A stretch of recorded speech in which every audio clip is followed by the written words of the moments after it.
Одоо та бүгдэд усны бохирдлын талаар ярьж өгье. Ус байнгын эргэлтэнд оршиж байдаг учраас ус бохирдвол маш их аюул дагуулдаг. Усны бохирдол гэдэг нь түүний унган төрхийг алдагдуулж, гадны биет бол хог хаягдал, химийн бодис болон бусад зүйл орсноор усны шин чанар өөрчлөгдөхийг хэлдэг. Усны бохирдол ихэнхдээ хүний буруутай үйл ажиллагаанаас болж үүсдэг байна. Усыг бүх төрлийн тос, химийн бодис хамгийн ихээр бохирдуулдаг. Далай тэнгист аялж буй усан онгоцноос ялгарсан хаягдал тос далай тэнгисийн усыг их хэмжээр бохирдуулдаг. Үүнд хад чулууг нэвчин уусгах, органик нэгдүүлгийг задлах, амьгүй биетийн задрал, хөрсний нуралтыг үүсгэдэг.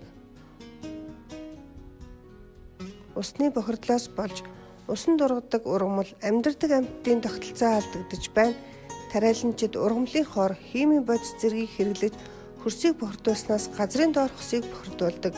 Бохирдсон ус нь эргээд хүнд, арсны өвчин, суулгалт зэрэг халдварт болон халдварт бус өвчин үүсгэснээр таагүй өвдөл зовируудыг бий болгодог.